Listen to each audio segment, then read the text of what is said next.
Bagley is absent. Harding. Hug. Mr. President. Here. Please rise for the pledge and remarks by Councilmember Hug. Pledge allegiance to the flag of the United States of America and to the republic for which it stands, one nation, under God, indivisible, with liberty and justice for all. Be seated. I guess I'm jinxed, because every time it's my comments, agenda's kind of working against us, so no comments. In light of the hour. There's snow on the way. Let's get moving, right? Yeah. Okay. An affidavit of publication is on file for the pre-council and city council meeting, and a current copy of the Open Meeting Act is posted in a white binder on the east wall of legislative chambers. Good afternoon. Welcome to Omaha City Council. We appreciate having you here today to comment on our many items. I encourage you to turn your cell phones off or at least to vibrate. If you have any difficulty hearing the proceedings today, you can visit with our building commission attendant here for a listening device, or we do have the meeting on closed caption in the back of the room as well. Madam Clerk. Item 6, to consider a Class C liquor license for Po' Boy Mega Alley located at 6011 North 30th Street. A's Communications in opposition. Public hearing and vote on number 6 is today. Proponents, please.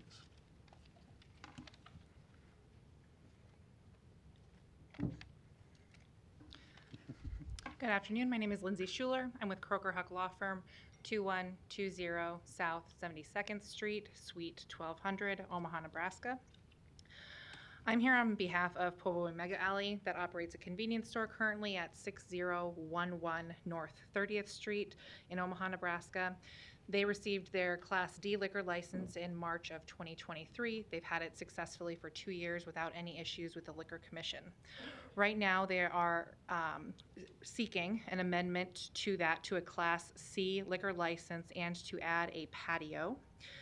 The purpose for this is because they received a grant from the Nebraska Department of Economic Development to make improvements and additions to the business, to expand their business, and they were able to install a commercial kitchen, and they are seeking to expand and add a restaurant in with the business.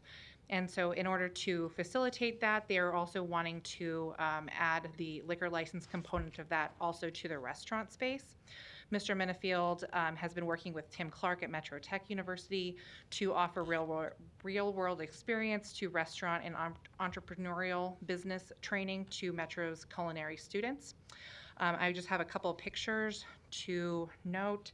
This is what the property originally looked like several years ago before Mr. Minifield purchased it and improved it.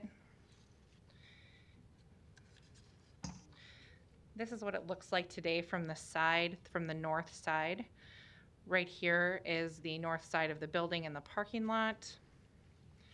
And here is the front with a convenience store entrance. And then the patio is proposed over here in this corner for the restaurant side. I have a depiction of that from the application. Right there. The patio proposed 20 by 20. And I would note that there were 2 objections that were filed via email. I would note that those objections seem to be confusing the fact that Po' Boy Mega Alley already has a liquor license, and they seem to not understand that there was already one in place that has been successful for the last 2 years without any problems or concerns. And they both referenced another liquor store, which is not Mr. Minifield's liquor store. So I think that both of those are a testament to Po' Boy Mega Alley and Myron Minifield operating a safe and clean business for the last 2 years. And we'd welcome any questions. Thank you. Any other proponents that want to speak today? Seeing none, any opponents? Public hearing's closed. Move the approval.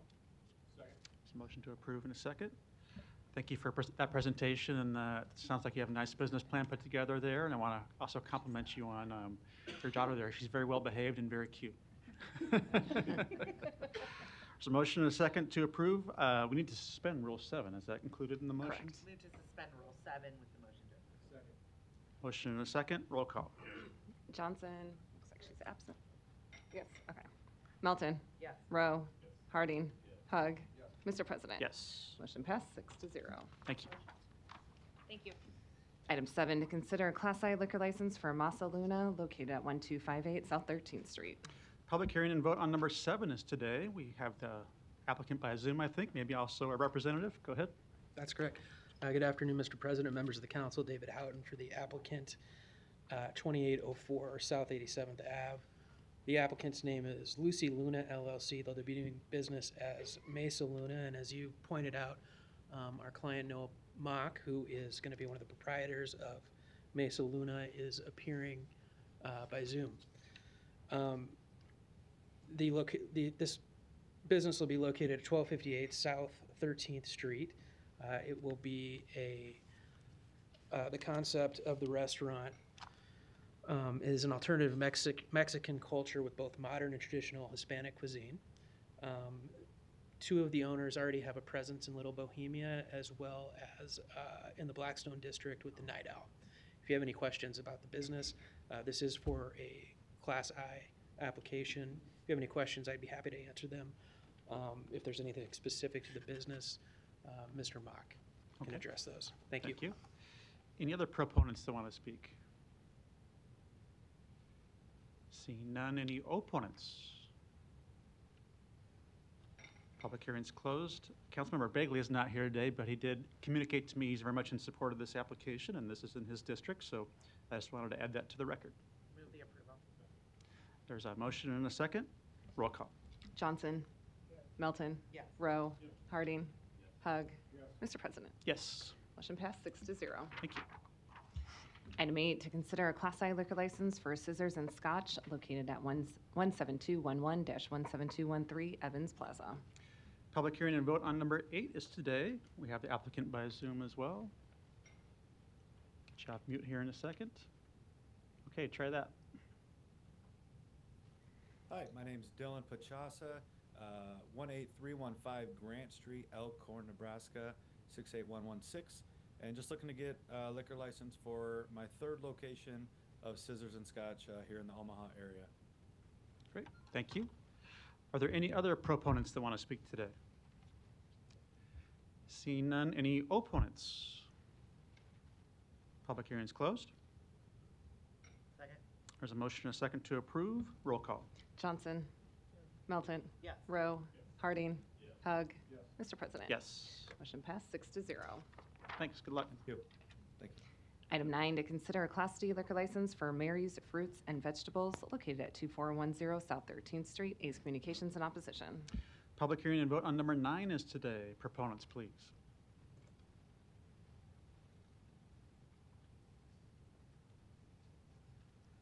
Hello. My mom, Maria, is the applicant, but I am here to translate for her today. Okay. So my name is Mariah. Mi nombre es María Rivera, yo estoy aquí porque necesito la licencia. Muchos clientes me han preguntado que ellos necesitan pues que les brinde servicio de alcohol, entonces por eso estoy acá. So my mom has had her business for nearly 20 years at this location. We cater more to Hispanic fruits and vegetables. Most of her customers are customers who live in the area, and they have been kind of asking for us to get liquor in there. We are only open from 8 to 6, so that's usually when most of our customers come. So I guess it's just an addition we've been wanting to get as a convenience for our customers. I did see that there was, I think, like 2 separate oppositions. And I think one was in regards to, we do lease some of our parking lot to a food truck. It seems like they might have been operating unlicensed before at a different location, which seems like that was the concern of whoever was, I think they sent an email. And then the other one was in regards to like the homelessness in the area and how us receiving a liquor license might affect that, it seems like. So, yeah. All right. And could you just repeat your name and address for the record? Well, my name is Mariah, but my mother's name is Maria Rivera, and her business is at 2410 South 13th Street. Okay, thank you. Mhm. Are there any other proponents that want to speak today? Seeing none, any opponents? Public hearing is closed. Mr. Hug, you're recognized. Good afternoon. How are you? Hi. I will support your liquor license if you're willing to amend it voluntarily to restrict the sale of single-use liquor containers. So those small liquor, they call them shooters, and single cans of beer smaller than 32 ounce. Okay. Your neighbor, one of your closest neighbors, just had their liquor license renewed. They asked that they be able to sell single-use containers, and they were denied. So I think that that's better for the neighborhood, acknowledging that there potentially is a homeless issue in the neighborhood. Right. And so would that be something you'd be willing to do? So you're saying like only selling like in packs type thing, or like, so like not selling like a one single use beverage? Yeah, you would not be able to sell the Like small liquor small, containers okay. smaller than 375 milliliters, so the Okay. small liquor bottle, single use. And you would not be able to sell single cans of beer smaller than 32 ounce. Que estuviera dispuesto a probarlo si no vendes bebidas así pequeñas o como de solo una lata. She says that's fine. Okay. Pete, would you help me with this amendment? Yeah, please go ahead and make that amendment. Okay, I'm proposing we make an amendment to this particular permit to include no sale of single containers less than 32 ounces of beer and 375 milliliters of liquor. I'll second that. I don't see any further lights. Roll call This is on the motion. on the motion. Yeah. Okay. Johnson. Melton. Yes. Rowe. Harding. Hug. Mr. President. Yes. Motion passed 6-0. Thank you. Thank you. And then as As amended. amended. Second. Roll call. Johnson. Melton. Yes. Rowe. Harding. Hug. Mr. President. Yes. Motion passed 6-0. Thank you. Good luck. Item 10, to consider a liquor license addition application for a Touch of Class Lounge located at 11220 4th Street, Suite 101, to add an outdoor area to their Class C liquor license. Public hearing and vote on number 10 is today. Proponents, please. Lindsay Schuler on behalf of Touch of Class and with Croker Huck Law Firm, 2120 South 72nd Street, Suite 1200, Omaha, Nebraska, 68124. TOC LLC operates the Touch of Class Lounge, which is located at 11220 Fort Street. And this business has been in operation for over 20 years. Touch of Class took over the business from a family member about 2 years ago and obtained their Class C liquor license, which they have been operating since September of 2023 without incident. Right now, they have an opportunity in the building. Can I use the screen? How do I do this? Yeah. Thank you very much. I appreciate it. This is the building right here. Touch of Class has this southmost bay. There's 3 bays in there. This area right here is the proposed patio. They will need to do some construction to have an exterior door, but it's proposed in what is already like a side yard, shall we say, 10 by 40, which is the entire length of the building. They have been asked by some customers, and they believe that this will help bring visibility to their business and add more of a community atmosphere. And so they would seek to amend their liquor license to add this patio area. Okay. Thank you. Any other proponents today? Seeing none, any opponents?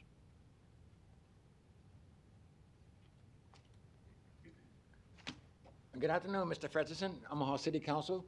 Donnie R. Johnson, 4928 North 52nd Street, Omaha, Nebraska.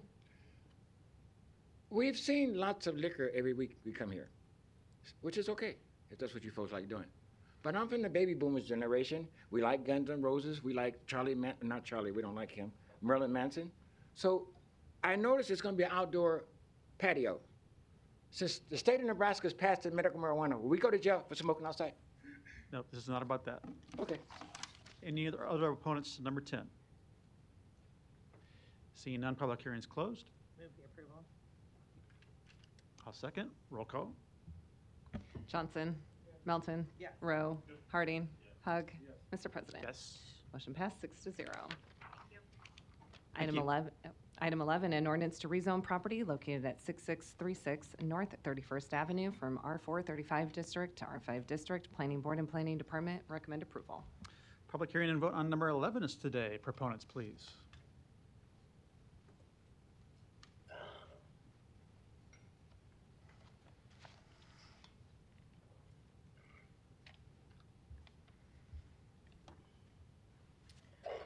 Hello, Mr. President and City Council. My name is April Sloan. I live at 6551 North 32nd Street, which is directly behind the lot that's in question.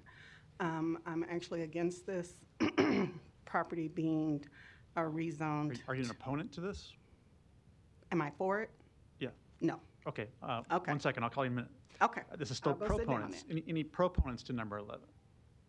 All right. I don't see any opponents. Okay. Go ahead. Okay. You can just continue from where you All started. right, so I live directly behind the area.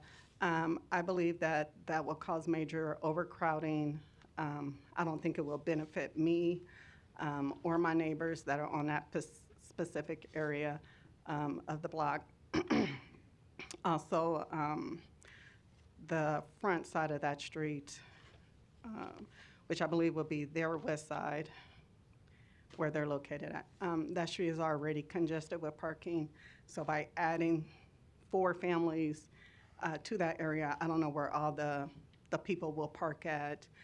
It will probably cause them to more or less park closer to my house because I'm on a street that doesn't have very much park. I mean, nobody really parks on my area of the street. So also, besides the overcrowding, the parking, also it will take away from the design of it, will take away from the the neighborhood as far as the aesthetics of the neighborhood and how the neighborhood looks.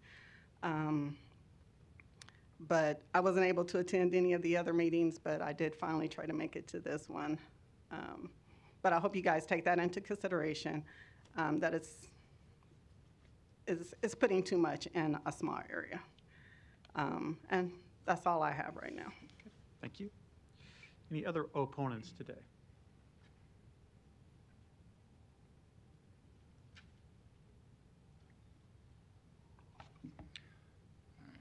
Hello and good afternoon. First, foremost, thank you very much for the time today. I also oppose this rezoning.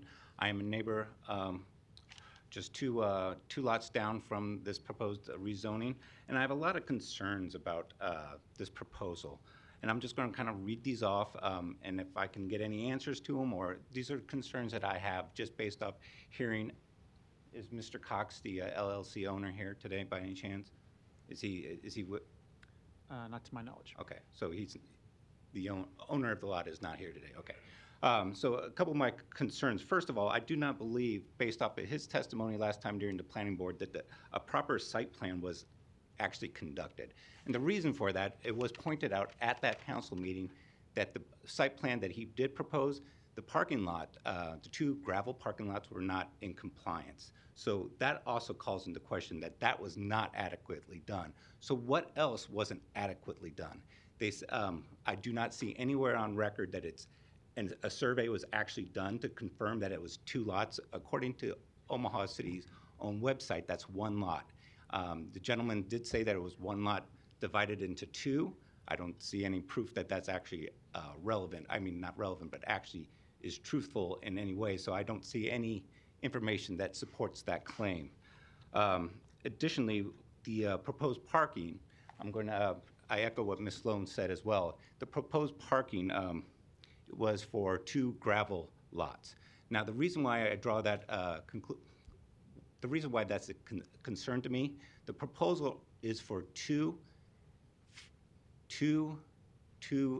family dwellings. So that's up to four bedrooms each. So you have 16 bedrooms in those 2 domiciles, those 2 dwellings.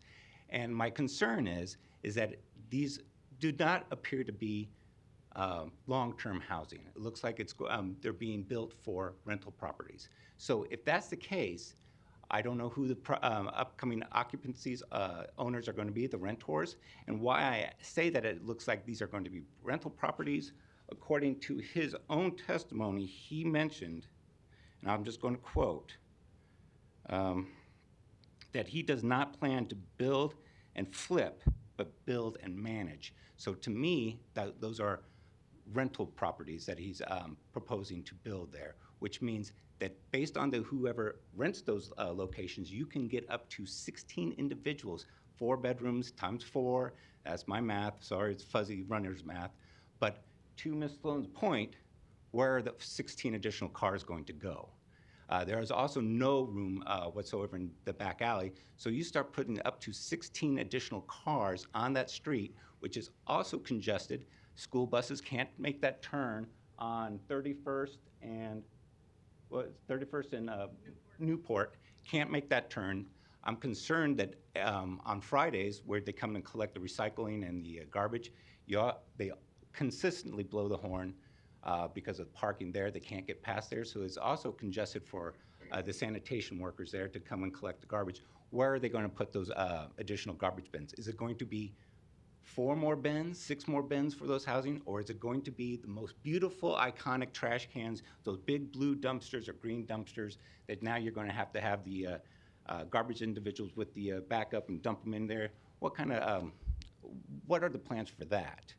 And then I'm also concerned that it's going to be built on a hill. So if you ever drove past that neighborhood, so if you do like a survey and you do post to pillar, it's 25 feet, 100 yards, what it is, but that property is actually on a hill. So it really narrows the amount of real estate that you can build on. So is the plan to excavate all that land and then make it street level? I am very concerned about that. Additionally, this neighborhood is very focused on family-oriented houses, and once again, I'm very concerned that this is going to become a rental property. This is not the only location the gentleman has up for proposal. During the previous meeting, he had multiple other locations similar to that, so that means his attention to detail on this is lacking, and why I say that, the lot is under a little bit of disrepair. In the week since we last talked, he's done nothing to uphold that lot, has not removed any of the debris.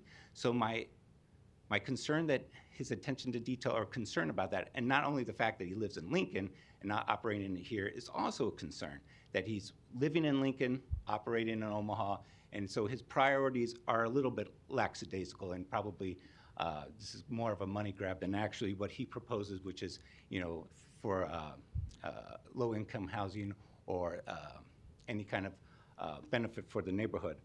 One of the last things I want to bring up from is aesthetically. So this is an established neighborhood, 100 years old.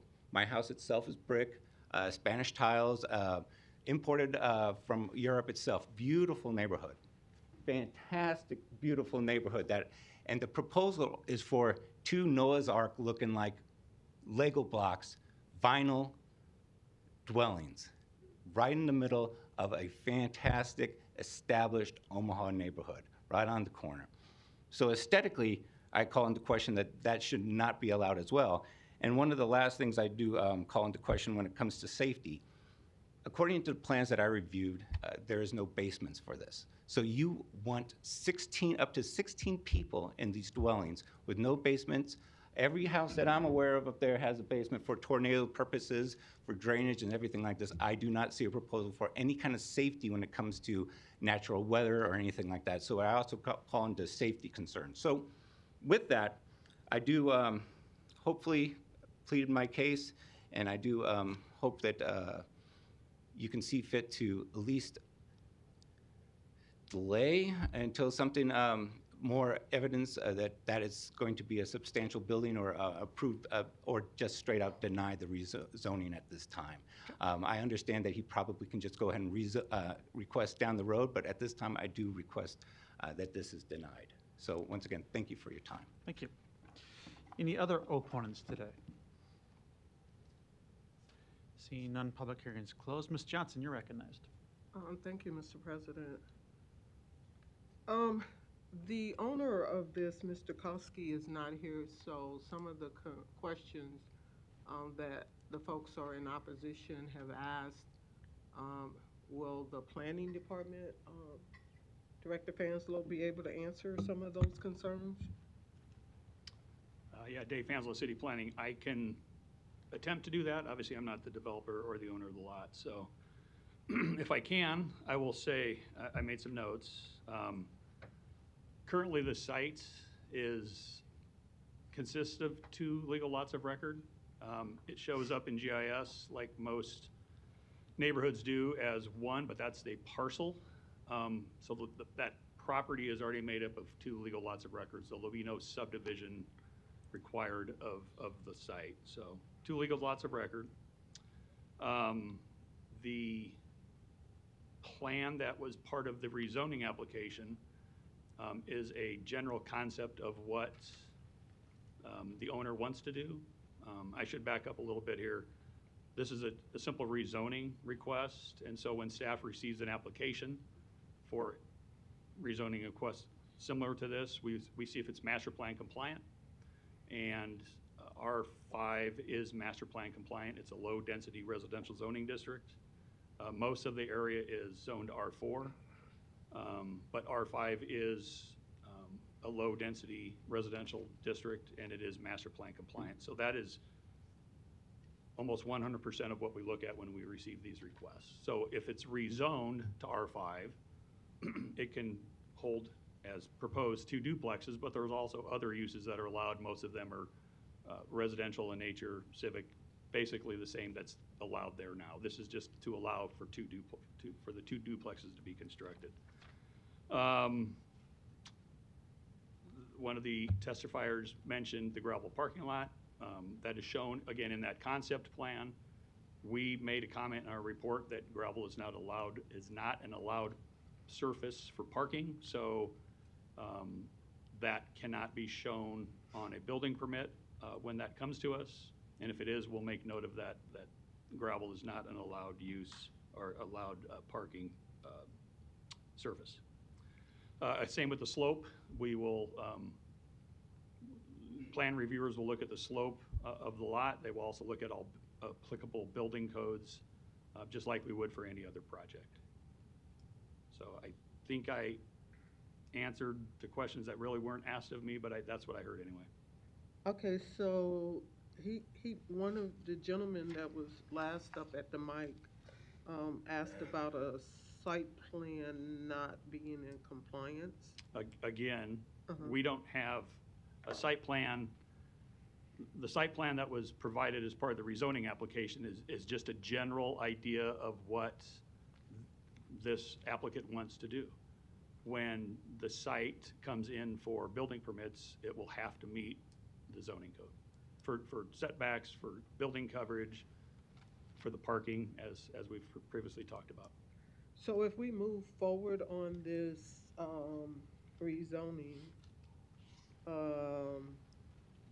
and these concerns have not been addressed, or we have answers regarding the direction that Mr. Koski will go, how will we mitigate some of their concerns? Well, again, this isn't, a rezoning isn't approving any plan today.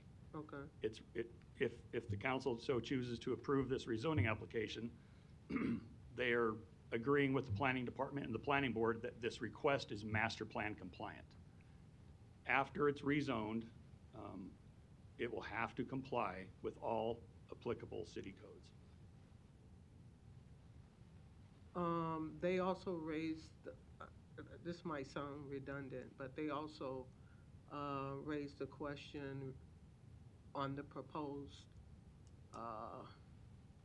townhomes being not, the characteristic of it isn't of their neighborhood. They're concerned about that. Okay. Again, this is redundant because most likely you're not able to answer that because you're not Mr. Koski, so. I can answer it from the city perspective. Okay. There's no design regulations for single-family homes. So there's not a requirement or any code provision that staff has at their disposal to require single-family homes to be built to match the existing neighborhood. This isn't an urban design district. It's not a PUR. It's not a PUD. So this is, again, a straight rezoning. And how the look of the houses that could be built here have no design regulations whatsoever. Just like 98% of the city, we don't regulate the design of single-family homes. Okay, having said that, if you could come back up.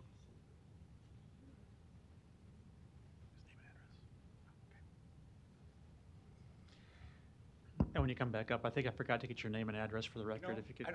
I think I forgot to do that, so I apologize. My name is Scott Krejci. I live at 6530 North 31st Avenue, Omaha, Nebraska 68112. Thank you.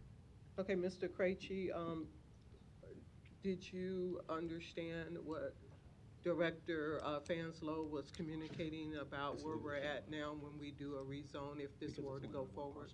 Yes, I understand his reply. I do understand that it's a simple rezoning, but once again, this yes, to answer your question, ma'am, yes, I do understand. Whether I agree with it or not, but I do understand, and yes, I do understand what he's saying. And so being armed with that information, what is your position after being provided that information?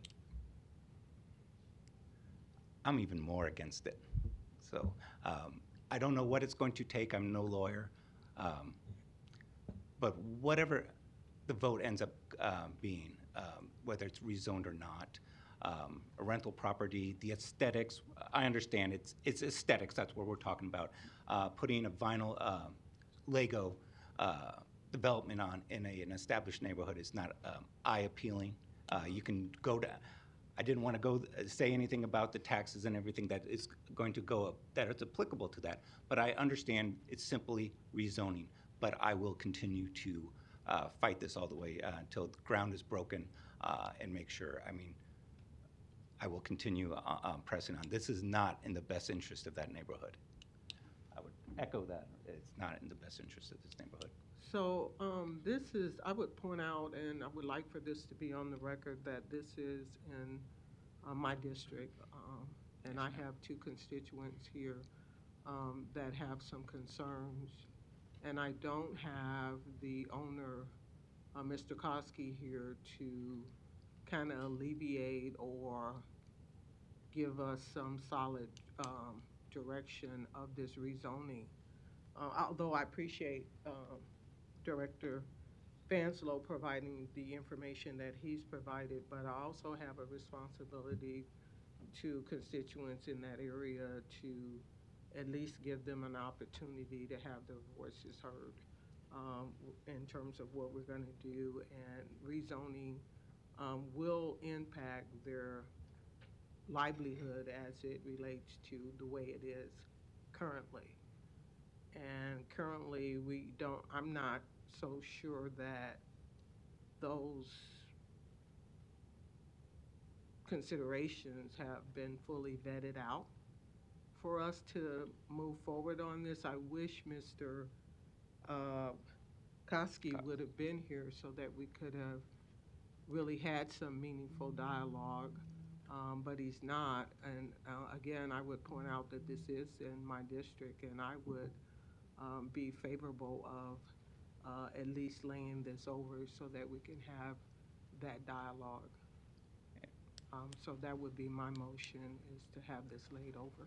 Thank you, ma'am. And one, if I may, the gentleman up here, part of the planning board, they did make a comment that the owner of the LLC, they recommended to that gentleman that he would meet with the neighborhood and just kind of explain what was going on. Nothing from that gentleman. Not one word, and he's not here. Your motion is to lay over for how long? How much time do we think we need to properly vet this, to meet with the neighbors and things of that nature? I would say that We have, St. Patrick's Day is not a holiday, but,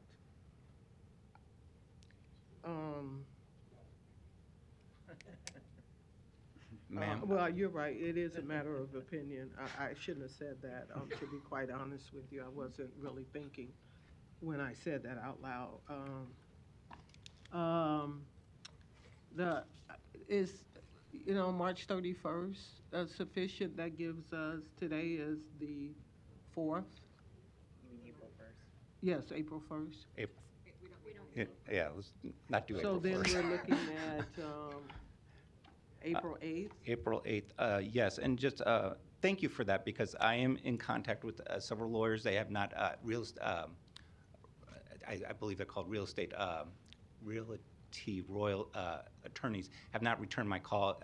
The notice is, as we all know, it's like 7 days from the time you receive your letter by the time I receive it in the mail, what have you. So I am in contact with some lawyers just to see, once again, to cross the i's and dot the t's and what have you. I know it's for vice versa, but also just in case, for advice on how to also appeal this and prevent these. So as well. How many people in your neighborhood would you think or suspect would be interested in engaging in this discussion? Well, that's a great question. So I know of 4 individuals already. The individuals that attended the planning board outside of myself that were here. Ms. Sloan herself is now here too. We do have a Facebook a neighborhood that we plan to actively try to get more people here. It is an established neighborhood. It's an older neighborhood.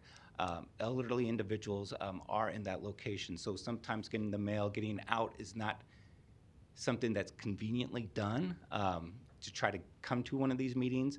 I will be very proactive, and I believe my council would probably also recommend having more people appear. That would be something that I would have loved to have a nice raucous crowd cheering me on as I stand up before me, but not a lot of, it is an older established group, so. So would you be willing to coordinate that effort and then let me know the date and time that you're going to have this so that we can do this? I believe it's not only me, but I believe we said we would start working on that as well. Okay. So yes.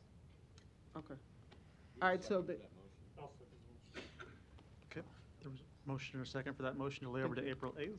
yes, please. Okay, Thank you. thank you. Mr. Harding, you're recognized. Oh, I'm sorry. Okay. I don't see any further.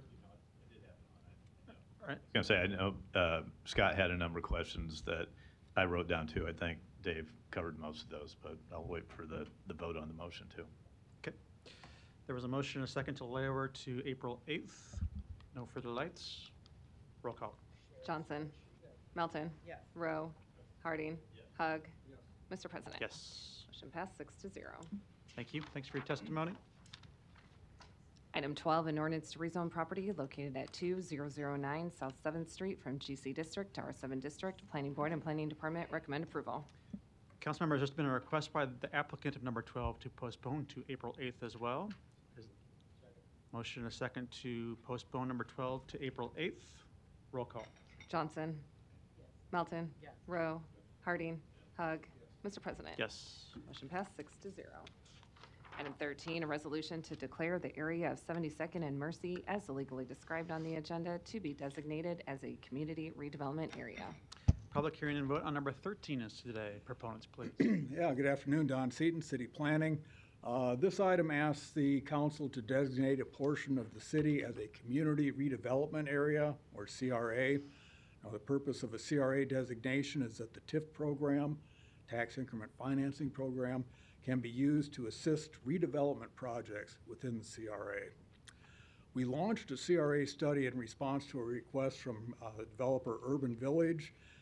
They wish to redevelop a vacant, very much bedraggled and damaged former hotel building at about 73rd and Cedar Streets. And just to get you oriented, the lavender areas are existing designated CRAs. The black boundary is the entire census block, or pardon me, census tract, 68.06. That's all of this. This is 72nd Street here. The 72nd Street Walmart is right there. Our study area is block group 3. Of the 3 block groups within that census tract, we focused on block group 3 as our study area. Now, the criteria for designating an area as a CRA is laid out in state law. We also have a study that's very comprehensive and very detailed in your packets. It lays out the definitions of blighted and substandard, which are used in state law, lays out all the criteria for designation of a CRA, and it also shows in that study how this area, this block group 3, meets the criteria. And among the criteria, I'd just point out that the per capita income within that block group is much lower than the city's overall per capita income, $15,600 versus the $40,000. The unemployment rate is much higher in that block group at 19.4, and the age of structures on average is more than 40 years, around 50 years in age, which is enough to qualify. So we have determined in the planning department that the area does meet the criteria in state law for designation as a community redevelopment area. And it comes recommended to you by the planning department, the TIF committee, and the city planning board. And while we are able to designate the entirety of that block group, we are recommending only the portion in yellow be designated as CRA. What we're doing there is we're leaving out the cemetery, the hospital campus, and an established single-family neighborhood, and designating just the balance of that block group. Also, while we were doing this study, we looked at the extremely blighted area designation as a possibility. We are not recommending approval of an EBA. So the recommendation today stands at an approval by the council as and designation as a community redevelopment area. Okay, thank you. Thank you. Any other proponents today? It's got to be about the CRA district, right? Yes, sir, Mr. Cedar. Ferguson. I'm going to bring you up to enlighten you on some things today. It's got to be about 72nd and Cedar. Yeah, yes, sir. Okay. I spend lots of time there. So, and going forward with that process, Donnie R. Johnson, the Johnson Equestrian Foundation, North Omaha Concerned Citizen Foundation.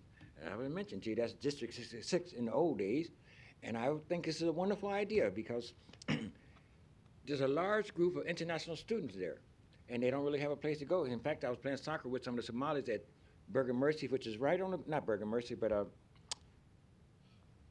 the school there, Marion, College of St. Mary. Thank you, sir. And anyway, they asked us to leave the field, me and the Somalis, but it was okay. So this is a new good way of them communicating, working together with the new library, which is not too far from there. And on top there, they have a large group of Southeast Asian. And then on the middle of that, you have some Americans. But this is a good thing. So that's what I really be spending a lot of time on. But then as they have this community program, should we tell them that Drover restaurant is off limits and we cook nothing but wild beef steak from Nebraska there? Thank you. Any other proponents today? Seeing none, any opponents?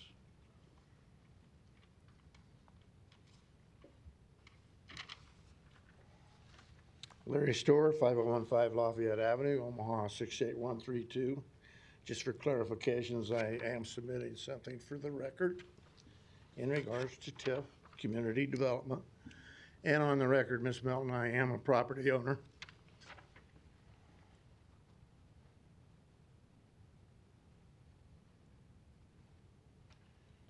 That's a copy of my testimony I emailed to the state legislature today in regards to a bill that they're talking about tomorrow that has to deal with this. I won't read that all, but I'm going to explain what I attempted to explain this morning. I think Ms. Johnson will be interested in this. That here we go again with a project that we don't really understand because you're not very honest about. I wanted to speak this morning because I'm a property owner that lives very close to a severely blighted and underprivileged area that you're not doing anything with. That's the Walnut Hill area. And on the way down here this morning, I watched one vagrant or illegal or squatter, whoever he was, carrying trash from one dumpster up the hill down to a dumpster down at the bottom of the hill. A lot of these apartment buildings are boarded up because people are breaking into them.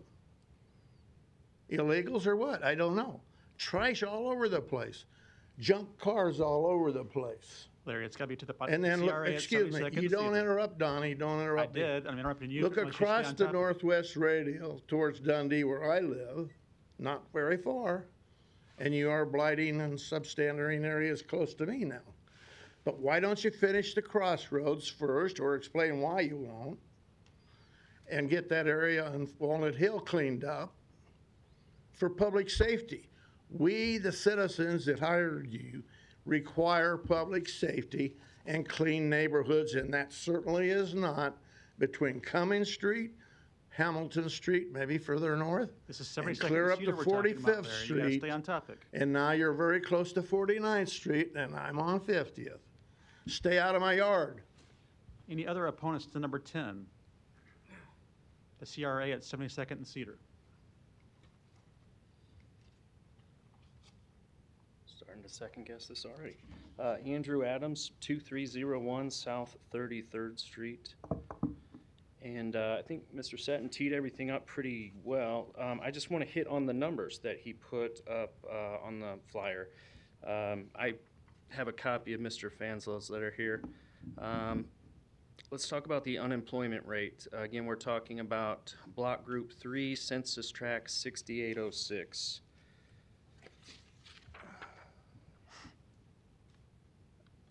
And I was afraid that was going to be impossible to read.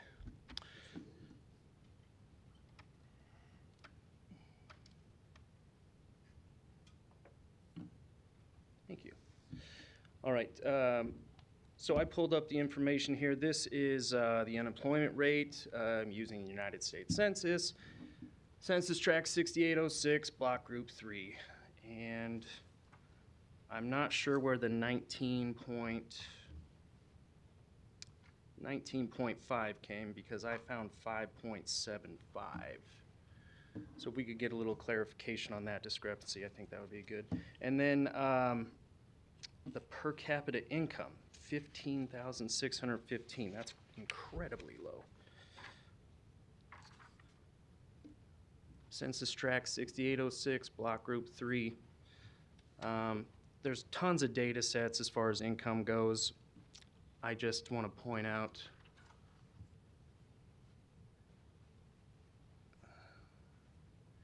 median income 88,668. So I guess I'm a proponent, but if we could get some clarification on these numbers, I could be convinced otherwise. So thank you. Okay. Thank you. Any other opponents? This is opponents. This is opponents. Okay. Luis Jimenez, 2709 Dewey Avenue. Well. Here we have the CRA map before you, the changing of the CRA map, which is opposite of what I recommended the council to do. I recommend the council remove areas from the CRA map. Here we're adding it next to the cemetery, which hopefully the TIF committee didn't include the tombstones into the per capita. And then if you go further east, however, you get to 72nd Street, which, as we all know, is not blighted. So these are the things that seems to me, and most people look as manipulating what is blighted. Business district, business areas, commercial zoning is just right here. It's not on this map, but it's very close to this, to the proposed addition to the CRA map. So it's location, location, location. and the TIF committee, and Mr. Seaton is supporting it, that it be included into the idea that this area is blighted and is going to need redevelopment. And it doesn't. It really doesn't. You can add this to it if you manipulate the numbers like Mr. Adams was suggesting. So please, as individual council members and as a council over the TIF committee, that you really make sure that the constitutional law is being applied. Thank you. Thank you. Any other opponents today? Seeing none, public hearings closed. Mr. Harding, you're recognized. Thank you, Mr. Festerson.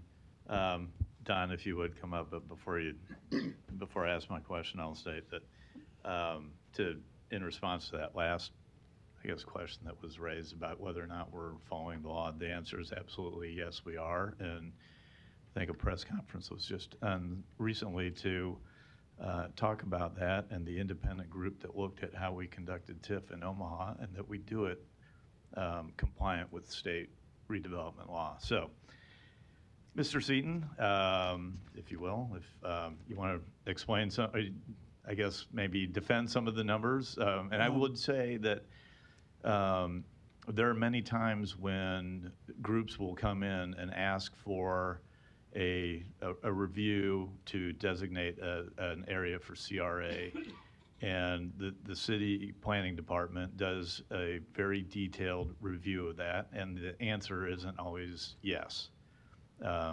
They are scrutinized. You do your due diligence on those, and I know you've done that here, so I'll let you take it from there. Yes, we do look at these very, very carefully. Regarding the data, I would like to look at Mr. Adams' data, but we are required to use for the per capita income and for the unemployment data, the most current 5-year ACS, that's American Community Survey data. And that changes from year to year. I'm not sure if that was decennial census data or if it was from a different year's data, but we have used the most current data. I stand by my data. We've double and triple checked it. And in addition to having looked it up on the census website myself, we've gotten tables from the State Data Center at UNO. And I compared my numbers with theirs, and it's like, yeah, I got it right. So I stand by my numbers. And I'm sure you do. As I said, I know that the review process that you do for these requests, it's a very extensive review process, and that I totally trust your numbers. And so I'll make a motion to approve. Second. There's a motion to approve and a second. No further lights. Roll call. Johnson. Melton. Rowe. Harding. Hug. Mr. President. Yes. Motion passed 6-0. Consent agenda. Any member of the City Council may cause any item placed on the consent agenda to be removed. Items removed from the consent agenda shall be taken up by the City Council immediately following the consent agenda in the order in which they were removed, unless otherwise provided by the City Council Rules of Order. The public hearings on agenda items 14 through 20 were held on February 25th. I don't see any further lights. Is there a motion? Second. There's a motion and a second to approve. Roll call. Johnson. Melton. Rowe. Harding. Hug. Mr. President. Yes. Motion passed 6-0. The public hearings on agenda items 21 through 32 are today. If you wish to address the City Council regarding these items, please come to the microphone, indicate the agenda item number you wish to address, identify yourself by name and address, and who you represent, and if you are a proponent or an opponent. These are items 21 through 32. I don't see any. Public hearings are closed. Second. There's a motion and a second to approve. Roll call. Johnson. Melton. Rowe. Harding. Hug. Mr. President. Yes. Motion passed 6-0. Item 33, a resolution to approve the reappointment of Douglas Peterson to the Personnel Board. The public hearing and vote on number 33 is today. Proponents, please.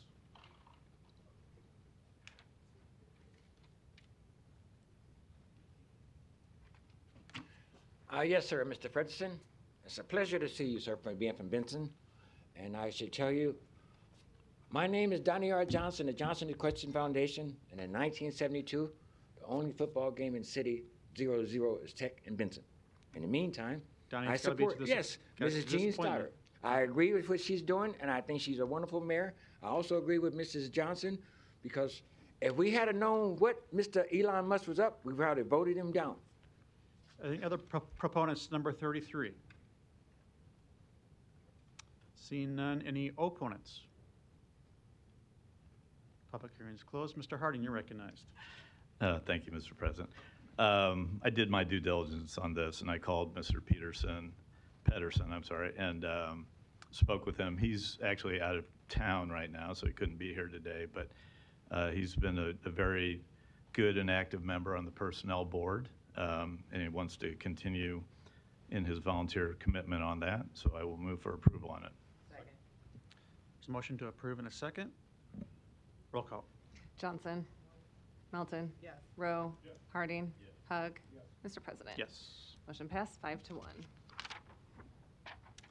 Item 34, an ordinance to vacate a portion of an alley in Woodlawn Addition. Planning Board and Planning Department recommend approval. The public hearing on number 34 is today. Proponents, please. Seeing none, any opponents?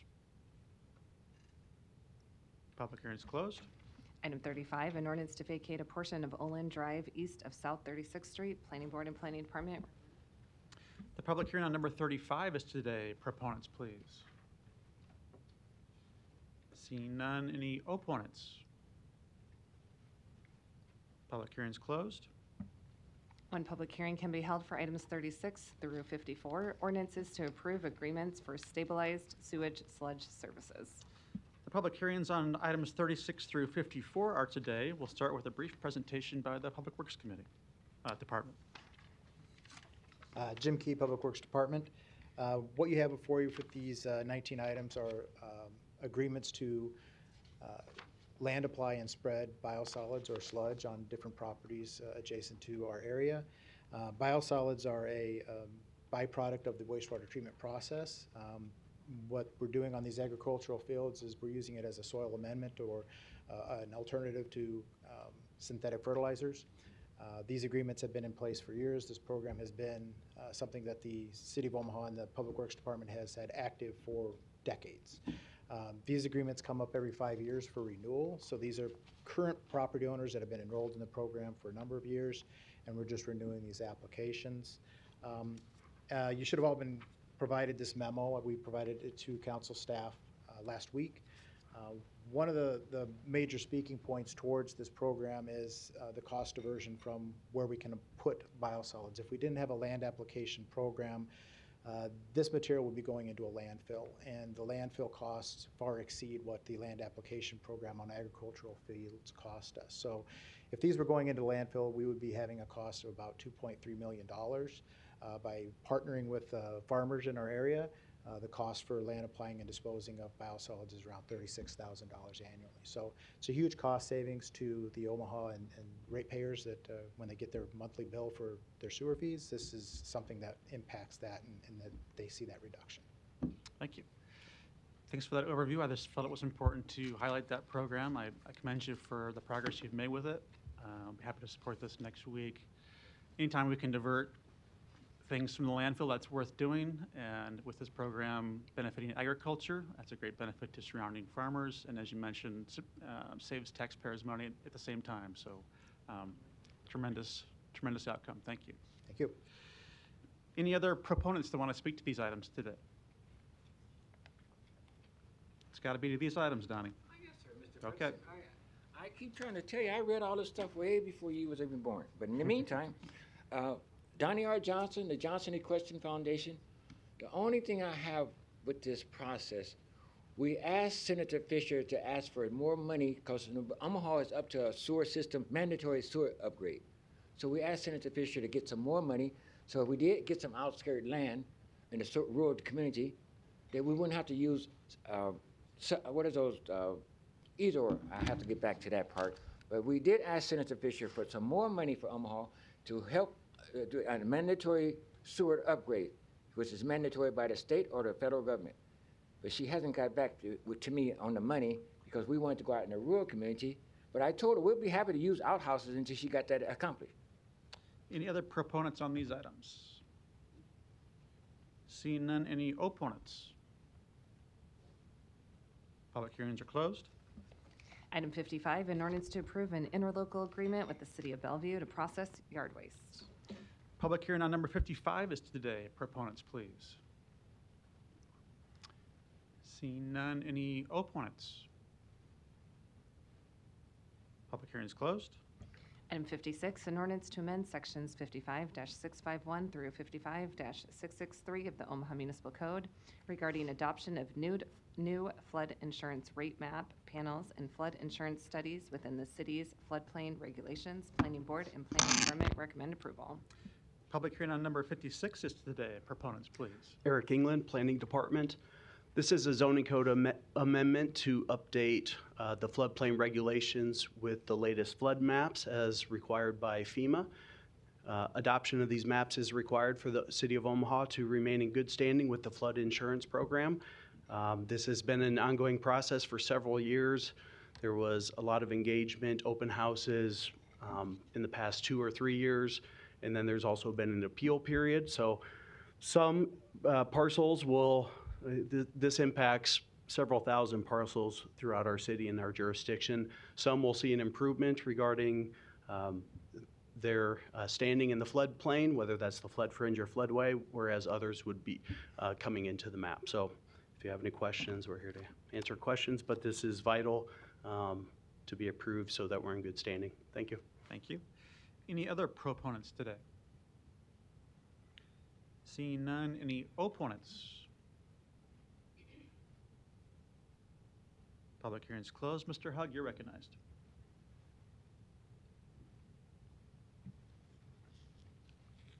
Eric England, Planning. So this also encompasses the properties within our 3-mile boundary, our jurisdiction. It does.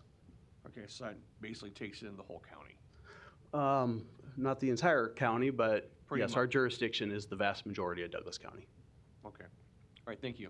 Yep. Okay. Thank you. I don't see any further lights. Next item. Item 57, an ordinance to accept and authorize disbursement from the fiscal year 2024 Older Adult Home Modification Grant to provide funding for home modification services for seniors. Public hearing on number 57 is today. Proponents, please. Good afternoon, City Council. Steve Zivney, Omaha Planning Department. Just want to give you a little bit of background about this. This is a newer grant program funded through the same office that funds our lead program. That's funded it for over a couple of decades now.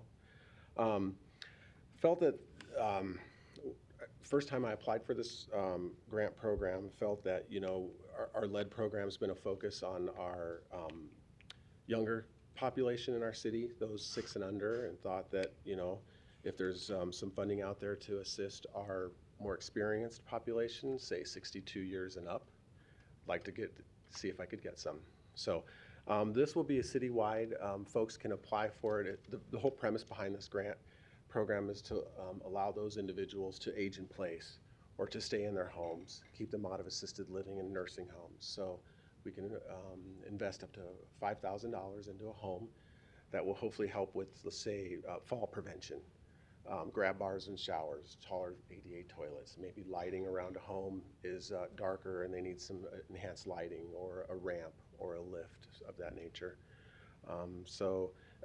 Folks, there still is under 80% AMI income, and then we will also have an occupational therapist that will assist us on the assessment of the unit. That will primarily drive much of the scope, what that occupant really needs at that time in that home. 120 units over 3 years. And here to answer any other questions that you may have. Thank you. Any other proponents that want to speak today? Seeing none, any opponents? Public hearing's closed. I might just ask you one question. I'm sorry, I didn't ask it before you walked away there, but your impression of our HUD funding and your lead abatement control funding, the stability of that from the federal government at this point? This is FY24 funding that's funding this grant. I am in contact with other grantees that are going through negotiations right now with HUD on this grant program and other grant programs, and things are moving forward for them. So I think that's a good sign. Obviously, with what's going on, I don't think there can be any guarantees for what any hiccups may happen in the road, but we're proceeding with some caution. And this is obviously, I just got an email yesterday from this office asking, hey, did you get the document signed yet? And we've explained to them that we have our process here where it's an ordinance, 3 readings, yada, yada, yada, you know. So the soonest we could get it signed back to them would be mid to late March. So they're still inquiring about it. Negotiations are still going on.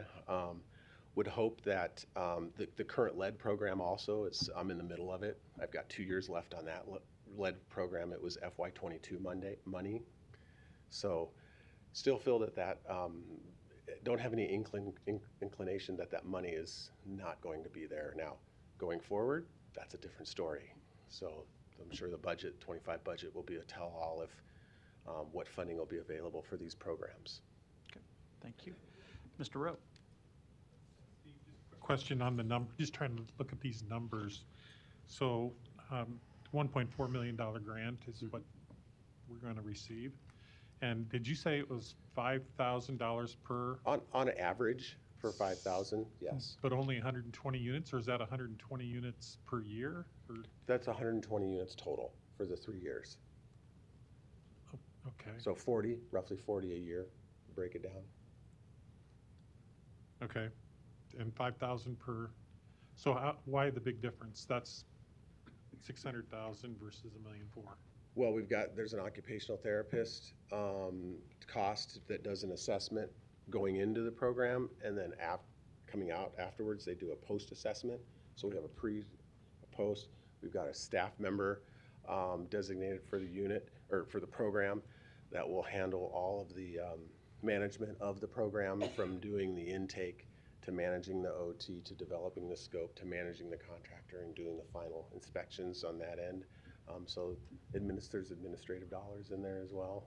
Might be a little marketing dollars in there. Okay. Since it's a brand new program, we need to roll it out. I've got some ideas with that. I like to partner with the visiting nurses associations or any of our other community stakeholders that can help us get the word out about the program. Okay. Okay. Thanks. You bet. Thank you. No further lights. Next item. Item 58, an ordinance to establish a Class B flammable liquid storage district, number B-224, located at 8425 North 114th Street. Public hearing on number 58 is today. Proponents, please. Seeing none. Any opponents? Public hearing is closed. Item 59, Burrell Enterprises appeals the rejection of their bid from February 5th, 2025 for OPW 54924, the 2025-2026 citywide utility cuts. Council members, number 59 is a bid rejection appeal. It's not a public hearing, but first we'll offer to hear from the bidder who is appealing this bid rejection, if they're here. I don't see it. We'll hear from the city. Jeffrey Bloom, City of Omaha Law Department. From my understanding, this bid is being appealed for the fact that it was rejected because they did not supply a bid bond when they submitted it electronically. They did supply the power of attorney that goes along with each bid bond, but the bid bond itself was not uploaded. I don't know if it was an error when it came to uploading it or an error when it came to scanning it or something along those lines, but unfortunately it wasn't there. The second reason why this was rejected is that we do require that people supply the original bid bond within 7 days after the electronic bids are opened, and we did not receive on either of these two the original of the bid bond. So given that there was no bid security, which is required by our code, we needed to reject these two bids. Okay. Thank you. I think I see any lights. The motion would be to either deny or allow the appeal. Mr. Harding, you're recognized. Second. There's a motion to deny the appeal in a second. Roll call. Johnson. Yes. Melton. Yes. Rowe. Harding. Yes. Hug. No. Mr. President. Yes. Motion passed 5-1. Item 60, Burrell Enterprises appeals rejection of their bid from February 5th, 2025 for OPW 54925, the 2025 downtown utility cuts. Is there a representative of Burrell Enterprises here that wants to speak to this? Seeing none, the city, please. Jeffrey Bloom, City of Omaha Law Department. This is very similar to 59. In this case, again, just the power of attorney was uploaded and not the bid security itself or the bid bond. So we were required to reject it at that point. And in this case, we also did not receive within 7 days the original of the bid security. So that was the reason why it was rejected in this regard. Okay, thank you. Is there a motion? Second. There's a motion to deny the appeal in a second. No further lights. Roll call. Johnson. Melton. Yes. Rowe. Harding. Hug. Mr. President. Yes. Motion passed 5-1. Items 108 and 109 can be considered together. Item 108, a resolution to authorize the purchasing agent to issue payment to Spencer Management LLC for additional work on the 2024 emergency utility cuts major roadways project in the amount of $849,438.23. Item 109 is a resolution to authorize the purchasing agent to issue payment to Spencer Management LLC for additional work on the 2024 concrete pavement street repair of various locations within the City of Omaha project in the amount of $1,039,544.36. The public hearing and vote on items 108 and 109 are today. Proponents, please. Seeing none, any opponents? Public hearing is closed. Move the approval. There's a motion to approve in a second. Roll call. Johnson. Melton. Yes. Rowe. Harding. Hug. Mr. President. Yes. Motion passed 6-0. Is there a None. motion? Go ahead. Oh, sorry. Non-action items, items 61 through 106, do not require public hearing or city council consideration at this meeting, but will be placed on a future agenda for public hearing and/or vote. The reason for non-action is noted after the item on the agenda, as well as the date the item is expected to appear on agenda for consideration. Is there a motion to adjourn? Second. Roll call. Johnson. Melton. Yes. Rowe. Harding. Hug. Mr. President. Yes. Motion passed 6-0. Meeting is adjourned at 4:02.